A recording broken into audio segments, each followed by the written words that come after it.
tell you what happened to this car on April 4th, almost a year ago. I was talking on the phone with my CTO, work stuff. Out of nowhere, I hear coming out from the phone loud noises of things shattering and exploding, and a short scream of panic. Few seconds later, he said to me, "I need to hang up. I just had a car accident." Almost everybody experiences some kind of car accident in their life. On average, every 7 years. It's a rare event, but it's traumatic and can affect you forever. And don't worry, my CTO is fine. My name is Yarden Ravid. I'm an electrical engineer. I've been working with signal data for more than 5 years now. I believe the value of data science comes from solving real-life problems. I joined Sensa to develop the Sense device that helps victims of car accidents in real time. Whether they are injured or just shaken up, we want to be there for them, and we do that without invading their privacies. Sense is the small sticker, a piece of science fiction almost, that predicts all the outcomes of car accident.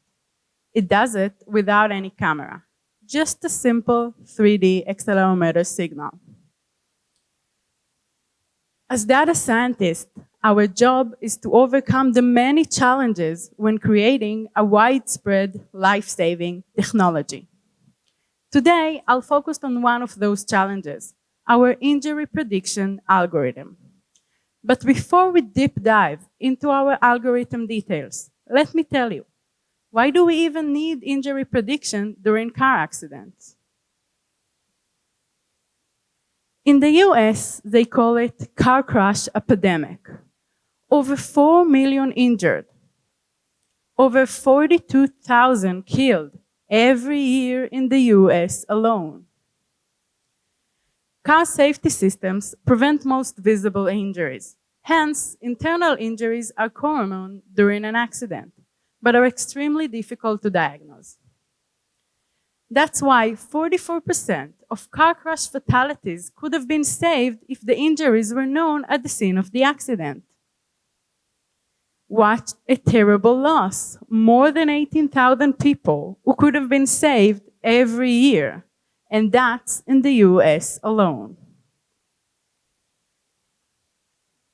In the video, a crash test reproduced at Sensa. Both cars are occupied by crash test dummies. That's how it looks from the outside. Let's assume what we just saw was a real accident, with real people occupying the car. The paramedics come to the scene a few minutes later. How does the accident appear in their eyes? They didn't see what we just saw. They have only 2 pieces of information. How does the car appear and how do people in the vehicle look? MADA, Magen David Adom, lacks important information to make critical decisions about continuing medical care. Remember, most car accident injuries are internal. Remember Sense, the small sticker device? This is how the accident appeared from the Sense point of view. Sense wakes up during the accident and records 5 seconds of 3D accelerometer data. And that's it. Let's see what information the data science team at Sensa can predict from this short signal. Same accident from before, beginning from the outside. The moving car hit the target car at a velocity of 68 km per hour. The angle of impact is 110 degrees and the max impact depth to the car is 18.5 centimeters. Now, let's take a look inside the car. Each body part was subject to a different force that would cause different injuries to the internal organs. So in our case, we got severe injury in the neck and moderate injury in the head and the spine. Data science team at Sensa predict all this information and more into one simple report so that the medical team can start work immediately. We do that to all the occupants in the vehicle. So how? How do we precisely predict injuries from only few seconds of accelerometer data? That's the hard part. There is no data set in the world connecting full accident signal to real-life injuries. So what do? We use data we do have. To make up for the missing data, we use crash test data and biomechanical literature. We use three main elements. First are crash pulses. Crash tests measure acceleration intensity on the car during the accident. Those signals are called crash pulses. Second are dummies sensors. Crash tests are executed on dummies. Those dummies were sensors that measure acceleration, torque, and forces on different body parts during the accident. So now we have data set connecting crash pulses to impact on different body parts during the accident. But impact on dummies is definitely not humans' injuries. That's why we also established an in-house research department specializing in crash biomechanics. We collaborate with one of the leading universities in the field, the University of Virginia. I guess some of you are already starting to build the puzzles in your mind. Let me help you. Sense, our device, is installed on the car's windshield. Sense will wake up in case of an accident and record 5 seconds of 3D accelerometer data and transmit it to our cloud. Then, we use separate convolutional neural network to predict the vector of impact exerted on each body part.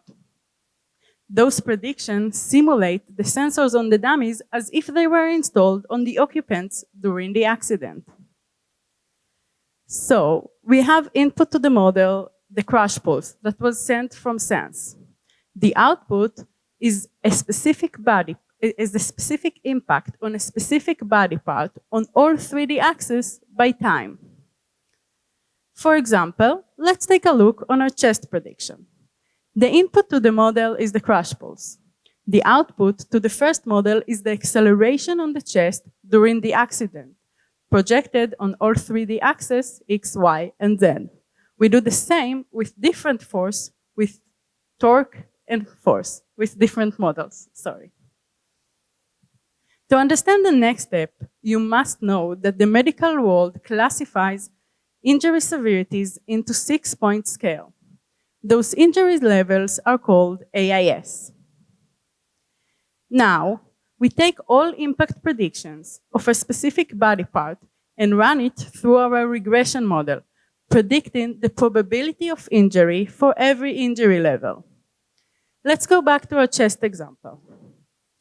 We take acceleration, torque, and force signal that was predicted during the previous step and run it through our biomechanical model, predicting the probability of injury for every injury level, from level 0, not injured, to level 6, death. Lastly, we combine all those probabilities into one readable report, specifying the severity of injury for every body part. The solution is good, but it's far from perfect due to built-in biases in our data. Crash test and all historical biomechanical experiment has been based on the average male. That is why all our predictions are based on the average male. But we are not alone. All car safety systems are designed to protect the average male. These are the reasons why women have much higher risk of being injured during a car accident. Not to mention children, babies, pregnant women, and their unborn fetuses. We are growing and collecting more and more data for our dataset, the only unbiased dataset in the world connecting full accident signals to real-life injuries. We research and plan to use our knowledge to change this situation. Firstly, for our predictions, and secondly, for crash tests and regulation all over the world. If there is one thing that I took from my job to my personal life, is that our car safety systems matter. If you're driving a very old car without side airbags, you are more likely to be severely injured in case of a side crash. Bad safety system expose you to a serious damage. A good car safety system can literally save your life. Do you trust your car to protect you in case of an accident? This is a QR code to a non-profit organization comparing car safety systems. You might see there a video of how your car's model performed during crash test. Thank you.